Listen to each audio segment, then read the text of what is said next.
Padre, te damos muchas gracias por esta mañana, Señor, el tiempo que nos has dado para estar aquí reunidos.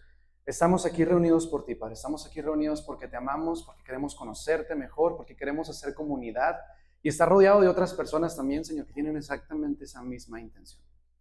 Te damos muchas gracias y hoy oramos porque prepares nuestro corazón, prepares la tierrita de nuestro corazón para que la semilla que caiga de la palabra este día crezca, Señor, prospere, dé fruto a su tiempo y tengamos la bendición de poder compartir ese fruto con otras personas. Te damos muchas gracias en el nombre de Jesús. Amén. Bueno, pues estamos en el libro de Hechos. Hace unos meses estábamos estudiando Romanos todavía, ya lo terminamos. Me fascina porque Gustavo comentaba, nuestro pastor comentaba que si toda la Biblia fuera un anillo así de novia, Romanos fuera el diamante.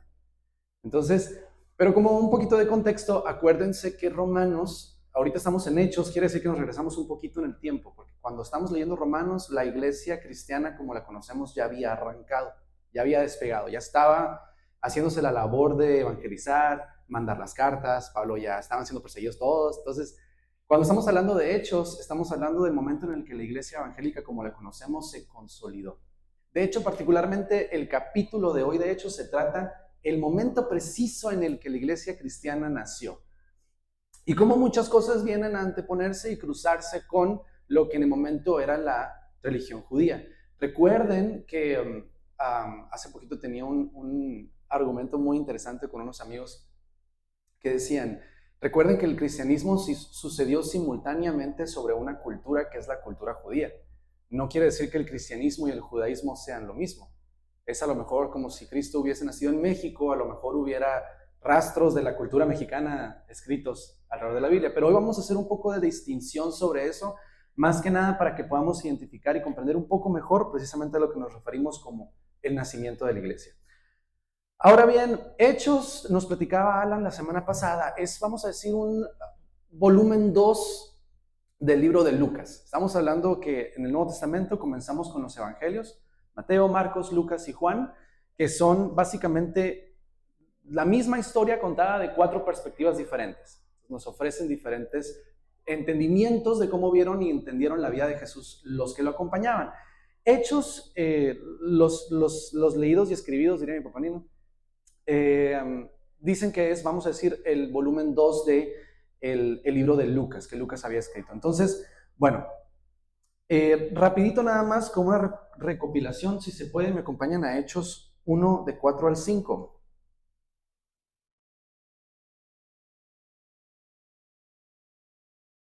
Dice, y estando juntos les mandó que no se fueran de Jerusalén, sino que se esperasen la promesa del Padre, la cual les dijo, oísteis de mí. La promesa, estamos hablando del Espíritu Santo. Ahora bien, cuando hablamos del Espíritu Santo, podemos poner Hechos 1:8.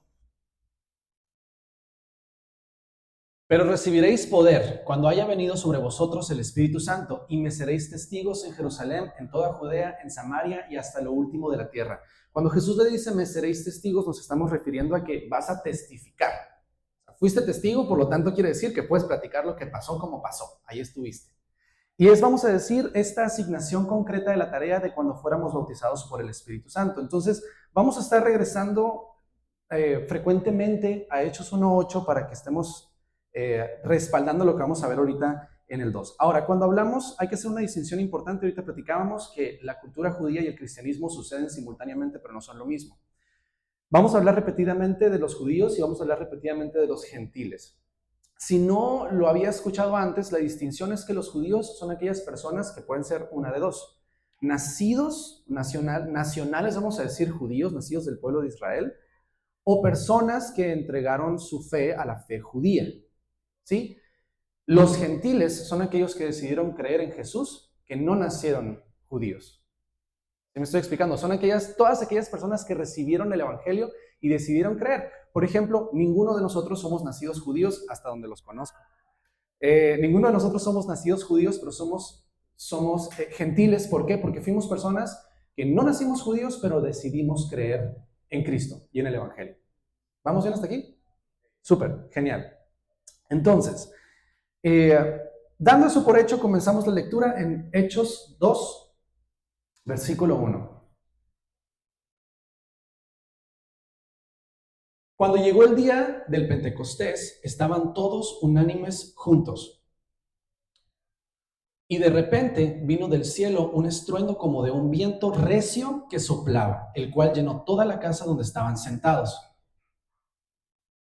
Y se les aparecieron lenguas repartidas como de fuego, asentándose sobre cada uno de ellos.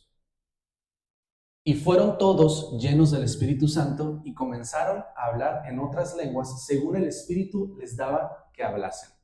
Vamos a parar aquí y vamos a desbaratar esto. No sé si lo sienten así, a lo mejor será porque me di el tiempo de tratar de analizarlo, pero están sucediendo demasiadas cosas en estos cuatro versículos. Así que acompáñenme, lo vamos a desbaratar, lo vamos a desmenuzar y lo vamos a escudriñar y meditar.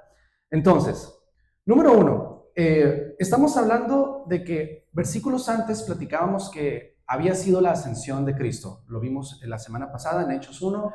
Jesús habla con sus discípulos, se despide, ahí nos vemos y sube. Entonces, es cuando, recapitulando, Hechos 1:8 le dice, van a ser testigos de mí, van a ir a todas partes y lo van a platicar porque fueron testigos. Entonces, Él les dice la promesa del Espíritu Santo, va a llegar el Consolador. Esta noticia se empieza a correr. Les voy a decir cómo sabemos esto, porque Jesús se lo dijo a 12 personas nomás. Para este punto en el que estamos ahorita, ya había 120 personas reunidas orando. Lo vimos en el capítulo 1 también. 120 personas orando, esperando la llegada de esa promesa. ¿Cómo sabemos que es una promesa? Simple y sencillamente porque Cristo nos avisó.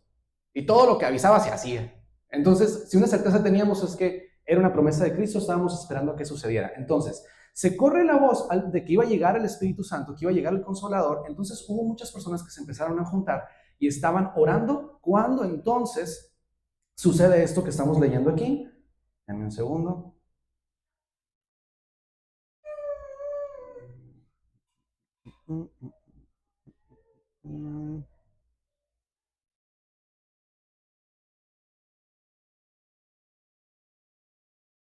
De repente se oyó un ruido desde el cielo parecido al estruendo. Este es Hechos 2:2.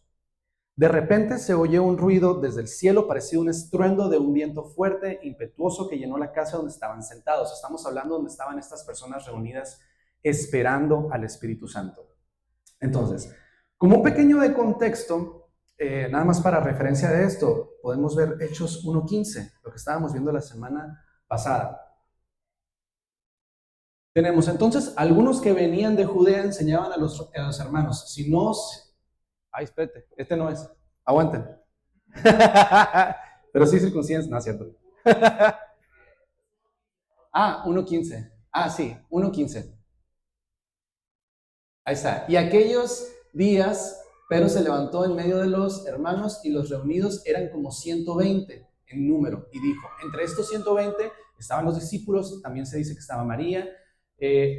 El caso es que todas estas 120 personas, había una sola manera en la que se juntaron, y es porque los discípulos luego, como buenos chismosos, fueron a decirle a todo mundo que estaba la promesa del Espíritu Santo en puerta. Estas personas se empiezan a reunir. Es la ascensión de Cristo, y 10 días después, en el día del Pentecostés, ahorita vamos a platicar de eso, es cuando sucede esto que estamos leyendo en Hechos 2:2. De repente se oye un ruido desde el cielo parecido al estruendo de un viento fuerte, impetuoso, que llenó la casa donde estaban sentados. ¿Qué quiere decir esto? Que desde que Jesús les dio la promesa de va a venir el Consolador, el Espíritu Santo, van a ser llenos del Espíritu Santo y van a ser testigos y van a predicar y van a compartir esto. Desde ese momento se regresaron de donde Jesús había ascendido en el Monte de los Olivos, que platicamos con Gustavo antes de que se fuera, y empezaron a orar y a esperar durante 10 días hasta que sucedió en el día del Pentecostés, 10 días después de que Jesús había ascendido, que suena un viento fuerte, y continuamos leyendo. De repente se oye un ruido desde el cielo parecido al estruendo de un viento fuerte, impetuoso, que llenó la casa donde estaban sentados. 3. Luego, algo parecido a unas llamas o lenguas de fuego aparecieron y se posaron sobre cada uno de ellos. Ahora, algo muy interesante que cuando dice suena el estruendo y aparecen unas lenguas como de fuego. estamos claramente dándonos cuenta que algo fuera del ordinario está sucediendo. Está sucediendo algo fuera del ordinario y es esa promesa añorada. ¿Por qué? Porque, ¿cómo sabemos que era el Espíritu Santo? Hay un récord bíblico de las manifestaciones que ha tenido Dios y la presencia que ha hecho Dios. Y suelen ser en fuego y viento. Y no es coincidencia. Por ejemplo, analicemos la manifestación en fuego. Número uno, por ejemplo, cuando se entrega la ley, cuando Dios le entrega las tablas a Moisés, estamos hablando de que el Sinaí estaba cubierto de humo y humo de fuego, ¿se entiende? Truenos, relámpagos, y en eso es entregada la ley. O también, por ejemplo, a lo mejor ya lo pensó antes, cuando por primera vez Moisés está cuidando las ovejas de su suegro y se le va una oveja y encuentra la zarza ardiente, que no era fuego propiamente, ¿se acuerdan? La palabra nos enseña que Moisés incluso intenta ver a ver si está caliente y no está caliente, es una manifestación como de fuego, porque es lo que en ese momento nuestro autor, Lucas, estaba alcanzando lo que tenía estaba agarrando lo que tenía a su alcance y entendimiento del momento para poder explicar este fenómeno sobrenatural que nunca había sucedido, pues. Por ejemplo, también hablamos del fuego de Elías, cuando tienen el holocausto y fuego cae del cielo, manifestaciones de fuego, que tienden a ser esas manifestaciones de fuego muy contundentes. Y luego tenemos las manifestaciones del viento. Por ejemplo, empezando por el principio, el aliento de vida o el viento de vida que dio Adán. Si ustedes revisan pasito a pasito cómo fue la división del Mar Rojo, la palabra dice que del este vino un viento fuerte y partió el agua. Bueno, también la visión de Ezequiel de los huesos secos. Bueno, hay varios ejemplos que son de soplar. Y si se fijan, esos están ligados a la salvación, están ligados a la vida, están ligados en un contexto totalmente diferente en el cual se estuvo presentando o manifestando Dios como fuego. Lo interesante que tenemos aquí, que es enteramente un análisis personal, es que cuando se manifiesta el Espíritu Santo, volvemos al actual, están los discípulos esperando, orando, y los 102 personas más, cientos qué, no sé contar, soy psicólogo. Entonces están todas las 120 personas esperando y sucede este estruendo, como de viento. Entonces estamos ya teniendo esta manifestación de viento, y luego, ¿qué es lo que sigue?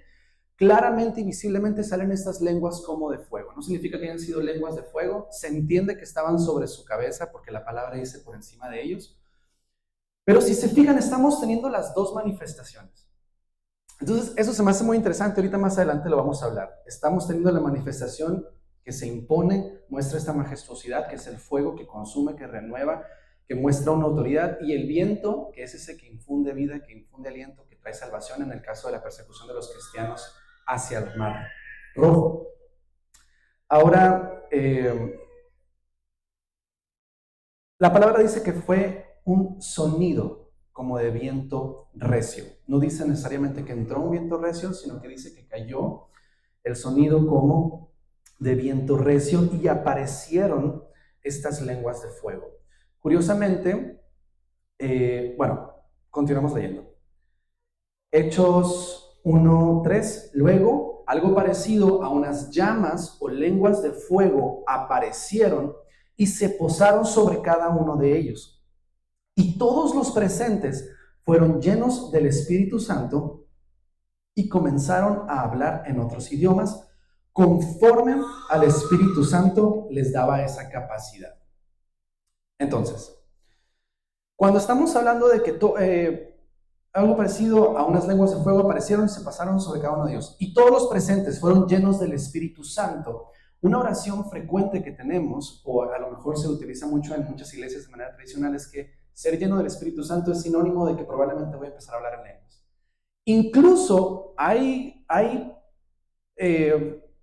personas que a veces equivocadamente podemos llegar a creer que si no hablé en lenguas no fui lleno del Espíritu Santo. Pero antes de que sigamos con ese tema, quiero que sepa una cosa. No ha habido una sola vez que el Espíritu Santo se haya manifestado repetida de la misma manera, al menos escrita. ¿Qué quiere decir eso? ¿Usted puede ser lleno del Espíritu Santo sin tener que haber hablado en lenguas? Por supuesto que sí. No necesita haber hablado en lenguas para saber que fue lleno del Espíritu Santo. Tampoco, al revés, tampoco que hable en lenguas significa que fue lleno del Espíritu Santo. Porque la clave, y esto me fascina, la clave de lo que estamos leyendo es, y todos los presentes comenzaron a hablar en idiomas conforme al Espíritu Santo les daba la capacidad. Las cosas estaban sucediendo como el Espíritu Santo querían que sucedieran. La única participación que tuvieron las 120 personas ahí es que estaban ansiosas esperando, dispuestas a que llegara. Entonces, el Espíritu Santo está en nosotros, sí, ya está en ti. Naturalmente, por eso somos salvos. Pero una cosa es que nosotros, el pastor Iber precisamente también de Semilla hace este comentario que me encanta. Una cosa es que el Espíritu Santo lo tengamos nosotros y otra cosa es que el Espíritu Santo nos tenga a nosotros, que nosotros cedamos al Espíritu Santo. Que esto es exactamente lo que estas 120 personas, desde que ascendió Jesús, ya estaban orando y esperando a que llegara el Espíritu Santo. Estaban listos. Entonces, vamos a hacer un paréntesis aquí antes de continuar los siguientes versículos para hablar un poco más sobre el tema de hablar sobre lenguas. Les comento, estas manifestaciones espirituales suelen ser únicas, primero que nada. Y número dos, les insisto, no necesitan hablar en lenguas para saber que fueron llenos del Espíritu Santo o viceversa. Ahora bien, una palabra interesante que leemos precisamente es la palabra bautizada en el Espíritu. ¿Sabe por qué usamos la expresión bautizado en el Espíritu? El simbolismo del bautizo es estar sumergido en agua, es estar completamente cubierto en agua. Entonces, cuando decimos fuimos bautizados en el Espíritu Santo, es porque nosotros cedimos a dejarnos caer y sumergirnos completamente en el Espíritu Santo. Entonces, hay que hacer una distinción. En este paréntesis, para este punto, todavía no era muy conocido, ahora lo sabemos. Hay dos tipos de lenguas. Cuando decimos están hablando en lenguas, es importante que usted lo sepa, hay dos tipos de lenguas. Están las lenguas espirituales o angelicales, que son lenguas sobre las que no tenemos entendimiento, y las lenguas que son la lengua como la conocemos, los idiomas. En este caso en particular, si seguimos leyendo, Hechos 2, 4. Y todos los presentes fueron llenos del Espíritu Santo y comenzaron a hablar en otros idiomas conforme al Espíritu Santo les daba la capacidad. Y en esa ocasión, número 5, en esa ocasión había judíos devotos de todas las naciones que vivían en Jerusalén. Cuando oyeron el fuerte ruido, todos llegaron corriendo y quedaron desconcertados al escuchar sus propios idiomas siendo hablados por los creyentes. Cuando nos expandimos, o cuando expandemos nuestra lectura hasta el versículo 6, nos damos cuenta más que claro que eran idiomas y no lenguas angelicales, porque dicen, llegaron judíos de todas partes y empezaron a escuchar, oye, ese es mi idioma natal. Entonces, vuelvo a la distinción. Tenemos dos tipos de lenguas, las lenguas angelicales o las lenguas espirituales y las lenguas cuando nos referimos naturalmente al lenguaje, otro idioma. Ahora, ¿por qué sucedió esto? Espérame tantito porque me emociona. Miren, todas las cosas fueron acomodadas perfectamente de manera divina para que sucedieran así. Te voy a explicar por qué. En ese momento, cuando sucedió, descendió el Espíritu Santo, ¿cuándo fue que les dije que sucedió? El día del Pentecostés, 10 días después de la ascensión de Cristo. Así que acompáñenme a dar un pequeño viaje por la historia. Los judíos tienen 5 fechas importantes que tienen que celebrar religiosamente y peregrinar a Jerusalén. ¿Okay? Entonces, vamos a enfocarnos en 3 de estas. La primera es la Pascua. ¿Saben qué se celebra en la Pascua?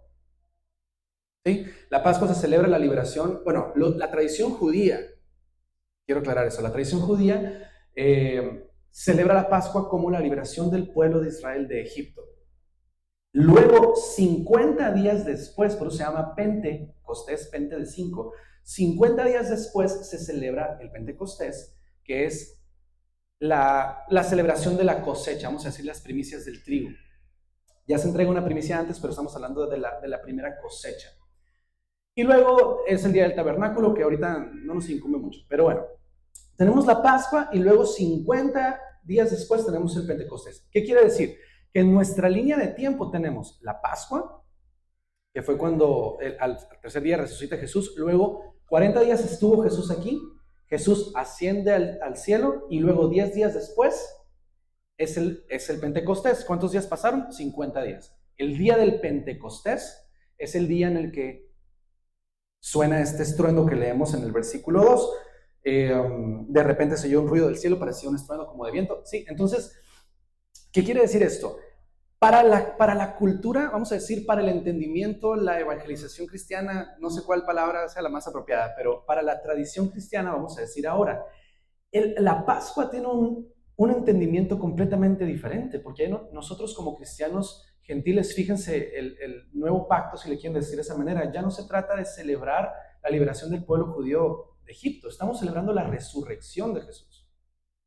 Y luego en el Pentecostés ya no estamos celebrando la primera cosecha y la entrega de los mandamientos, estamos celebrando que fue cuando fue la iglesia bautizada por el Espíritu Santo. Es el día en el que la iglesia cristiana evangélica nació.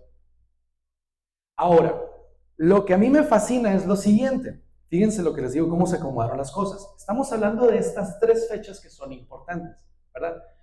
En este momento de la historia, todos los judíos estaban juntos en el templo. ¿Por qué? Porque estaban celebrando estos 50 días.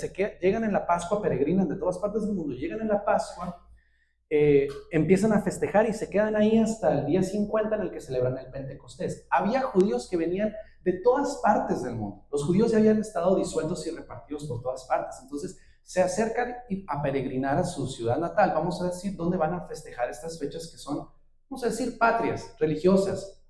Entonces, todos los judíos variados de todas partes del mundo hablaban diferentes idiomas. Muchos de esos judíos no eran judíos nacionales, eran judíos convertidos. Personas que decidieron creer en la fe judía. La fe judía ya tenía 1200 y pico de años corriendo. Entonces,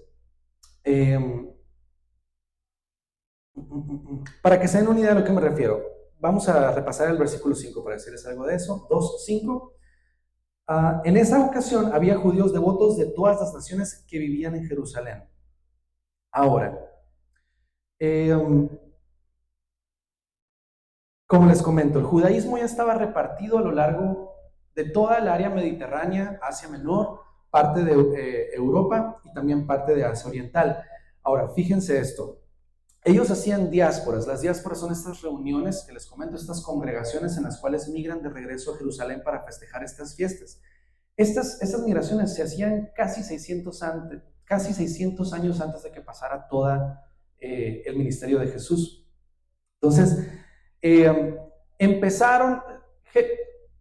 La historia de Israel es muy controversial. Ahorita más que nunca lo sabemos. Sí, estamos de acuerdo con eso. Entonces, 586 años antes de Cristo empezó esta tradición en la que tenían que emigrar a Jerusalén. Después, la tierra de Jerusalén es tomada, los judíos se tienen que repartir por todas partes del mundo porque Jerusalén ya estaba bajo el dominio de otro imperio. Y en el 539 antes de Cristo, Ciro el Grande, no sé si les suena, fue el primero que dio la orden de liberar a los cristianos. Déjenlo ser. ¿Para qué? No les estorban, dijo. Entonces, permitió que todos los judíos que estaban repartidos, como Jerusalén estaba bajo el dominio del imperio de Ciro, permitió que los judíos volvieran a hacer sus diásporas y volvieran a migrar a Jerusalén. Ahora, en el 63 a.C., Roma conquista Jerusalén, el imperio romano absorbe Jerusalén y estas diásporas siguen sucediendo para la cultura judía.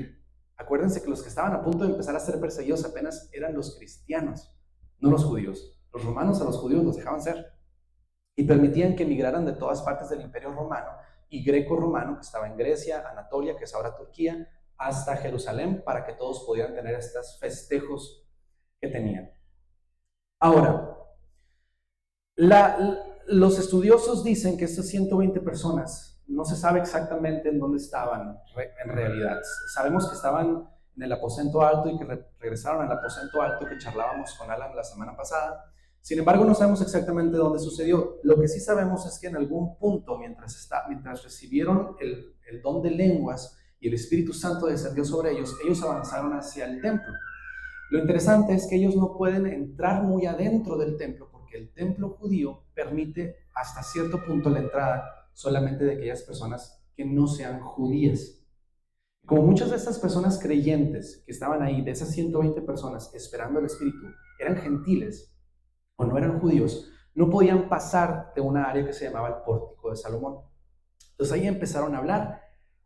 Ahora, dejando todos estos datos inventados y estas piezas, se las voy a empezar a armar así. El Espíritu Santo se derrama el día de Pentecostés, el día en el que había más o menos, había aproximadamente un friego, o sea, un chorro. Había un montón. Estaban ahí venidos de todas partes del mundo en el templo para festejar el Pentecostés. Y luego llegan esta bola de 120 locos hablando en diferentes idiomas que nunca habían conocido, porque fueron bautizados, porque el Espíritu Santo tú no sabes lo que quieres, Guido sabe lo que quieres. El Espíritu Santo sabe lo que necesitas. Entonces, conforme el Espíritu Santo les dio estos idiomas y empezaron a hablar en todos estos idiomas delante de toda esta multitud. Y la palabra dice que todos estos idiomas que estaban hablando eran las grandezas de Dios. Estaban glorificando a Dios. Vamos a leer otra vez, Hechos 2:5. En esta ocasión había judíos devotos de todas las naciones que vivían en Jerusalén. Cuando oyeron el fuerte ruido, número 6, cuando oyeron el fuerte ruido, todos llegaron corriendo y quedaron desconcertados al escuchar sus propios idiomas hablados por los creyentes.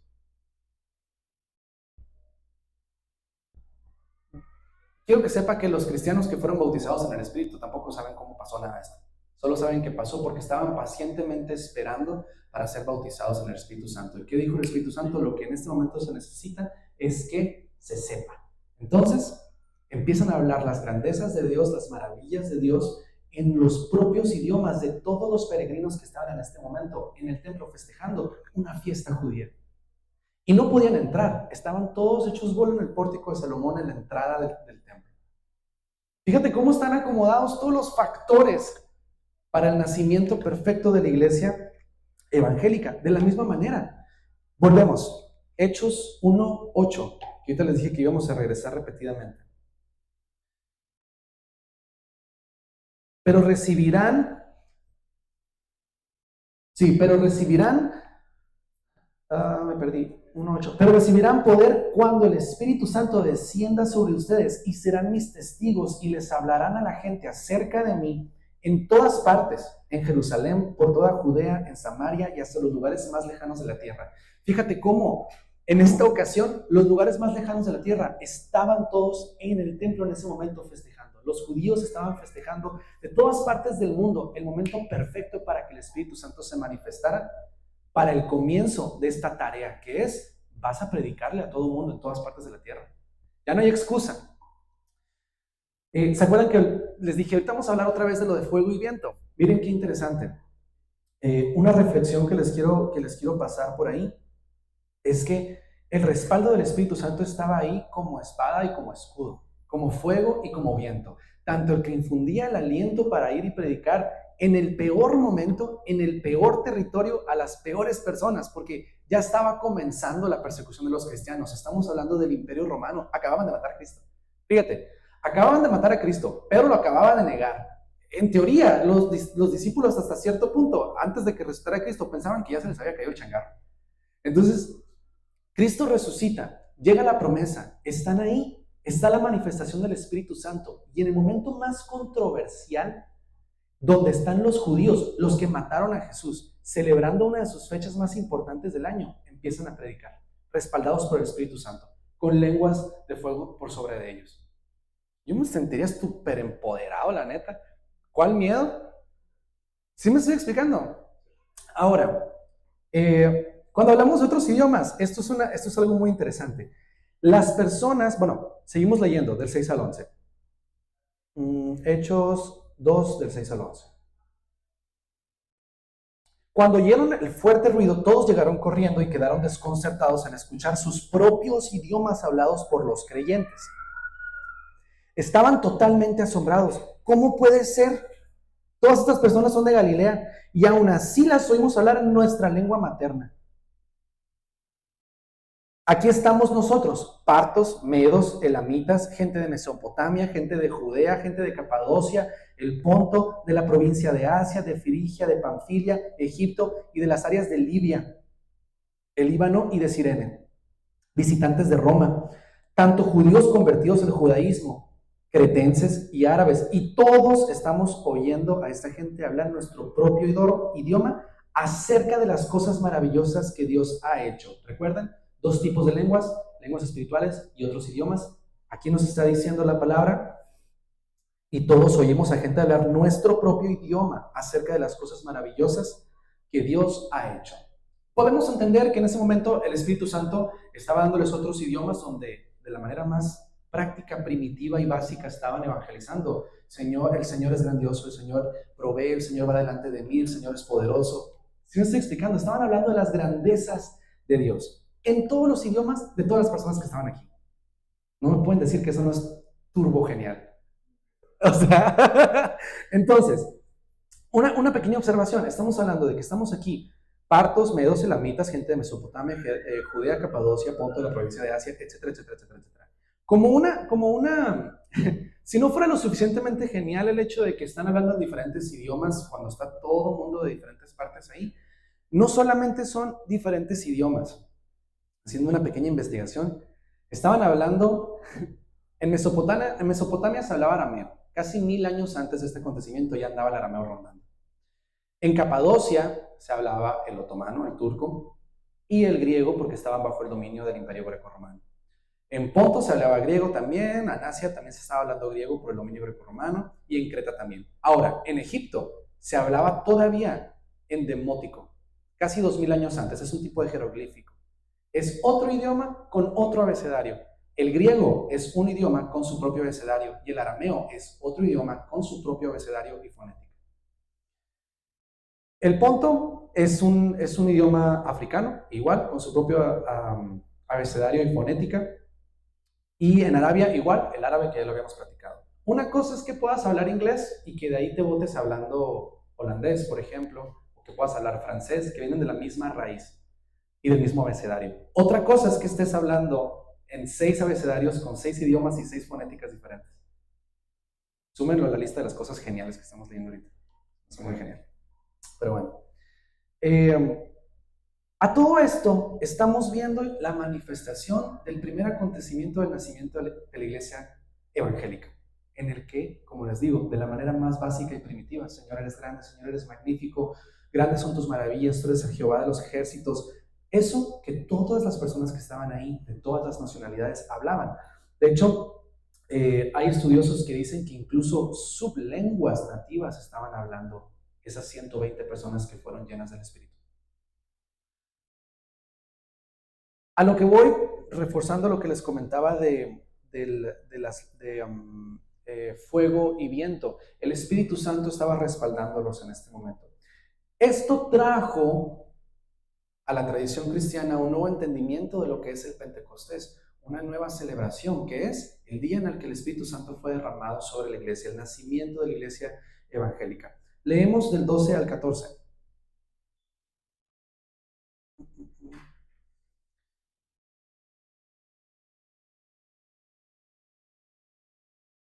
Y todos oímos a esta gente, final del 11, y todos oímos a esta gente hablar en nuestro propio idioma acerca de las cosas maravillosas que Dios ha hecho. Quedaron allí maravillados y perplejos. ¿Qué querrá decir esto?, se preguntaban otros. No están hablando de los idiomas, era más bien ¿cómo es posible esto? Son galileos. Esta parte me encanta, es como, bueno, en Navajo, aquí voy a hacer un chiste en Navajo.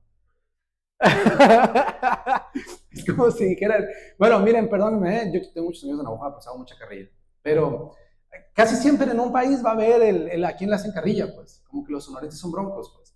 Pero en este caso era la manera, fíjate que en qué categoría tenían a los galileos, que su justificación es, ¿cómo si son galileos?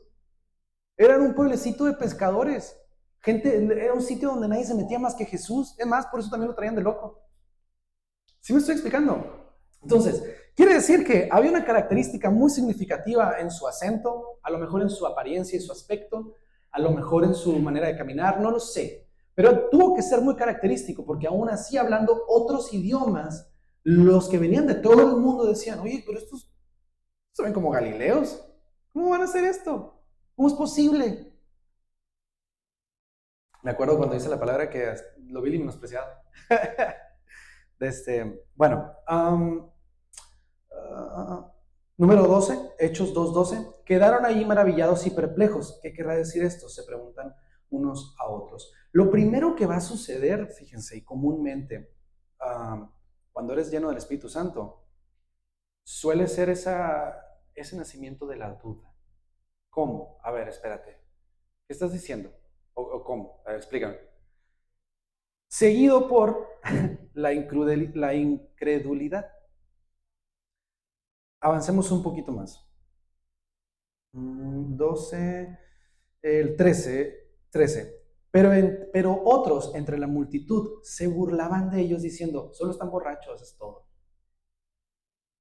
No basta nomás con la incredulidad. No basta nomás con la confusión. No basta nomás con la incredulidad. Obviamente tienes que rematar con una acusación. Entonces, de entrada les puedo decir, a mí, no voy a decir que profético, no, pero casi se me hace así nos están avisando que así va a ser el proceso. Suele haber esa incredulidad, esa confusión, esas acusaciones. Ahora bien,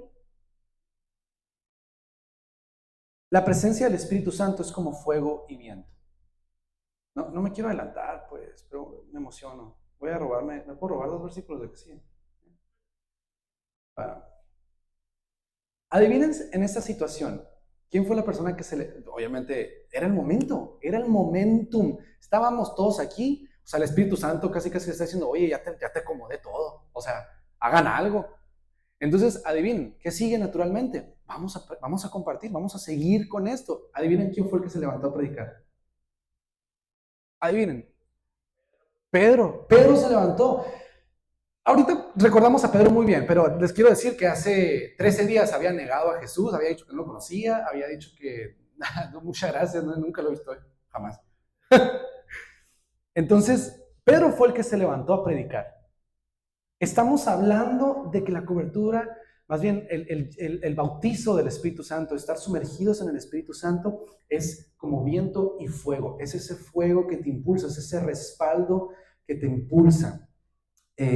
Y también no tiene que ser, digo, asumimos que Pedro estaba hablando en lenguas, en otros idiomas también, no lo sabemos que Pedro se levantó a predicar.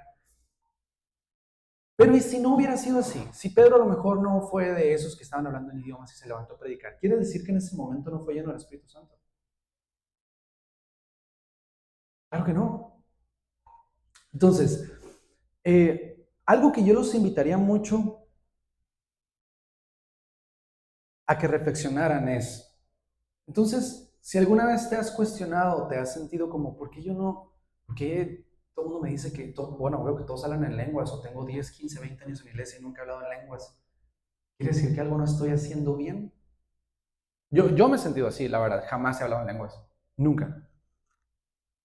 ¿Quiere decir que algo no estoy haciendo bien? Por supuesto que no. ¿Quiere decir que no fuiste bautizado por el Espíritu Santo? Claro que no, acuérdate, el Espíritu Santo se manifiesta de diferentes maneras. Es raro verlo 2 veces, escrito al menos, ¿no? Me refiero, es raro verlo repetido una segunda vez. Y la pregunta obligada sería, ¿cómo se consigue el Espíritu Santo? O sea, ¿cómo puedo ser bautizado por el Espíritu Santo? Porque al final de cuentas, ¿quién es digno?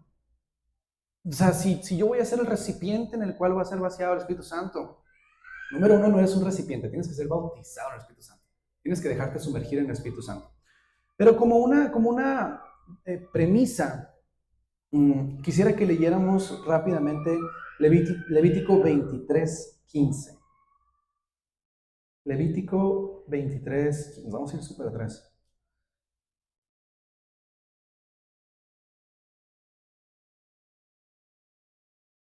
¿Ya lo tienen? Yo no, espérame. El Festival de la Cosecha. ¿Qué dijimos? ¿Qué decimos que es el Festival de la Cosecha? Pentecostés.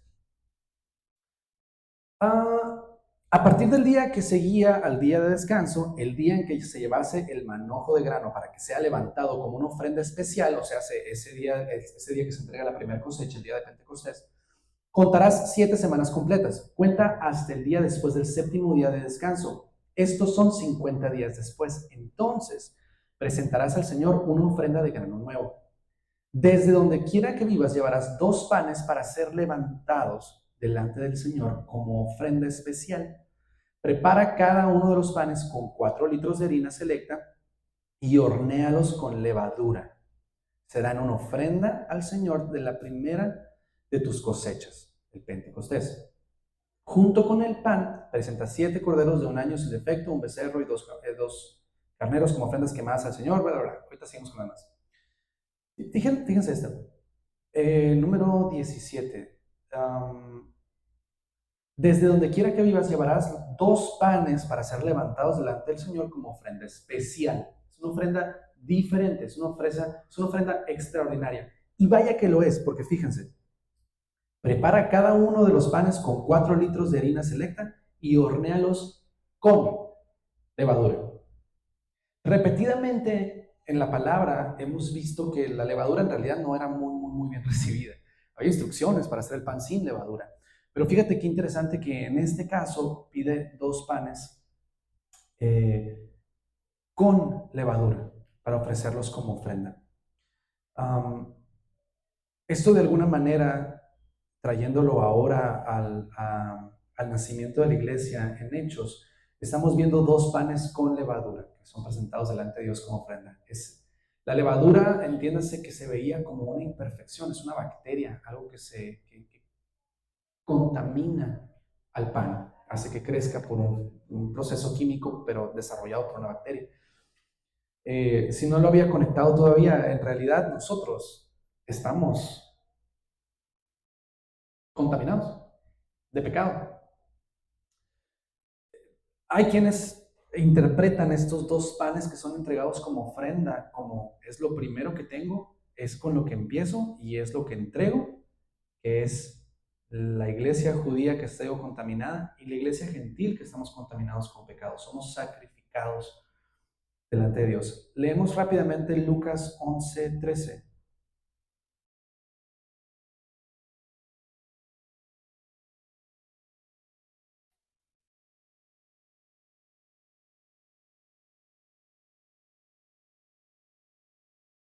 Así que si ustedes, gente pecadora, saben dar buenos regalos a sus hijos, ¿cuánto más el Padre Celestial dará el Espíritu Santo a quienes lo pidan?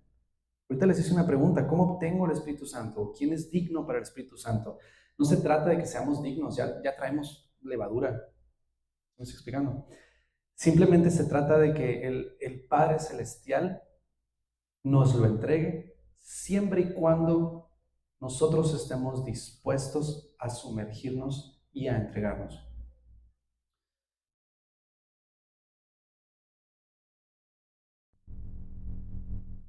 No sea víctima,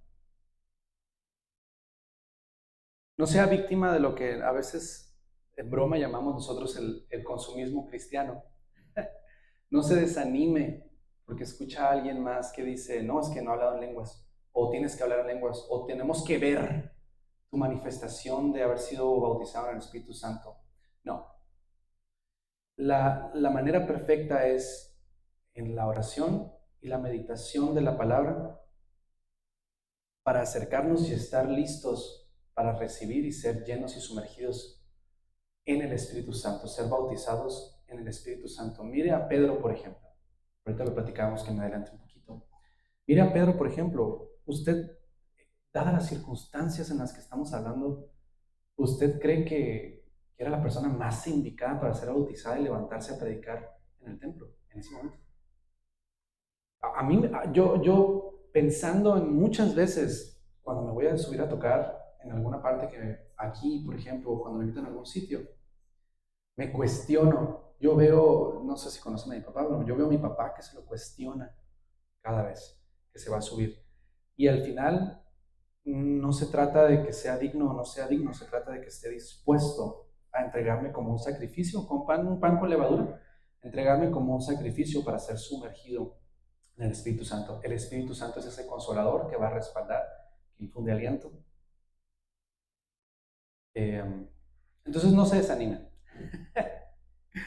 Padre, te damos muchas gracias por este tiempo. Te damos gracias porque eres bueno. Y el día de hoy, Señor, oramos y clamamos porque sabemos que eres bueno. Sabemos que podemos clamar a ti como Padre. Sabemos que nos vas a responder.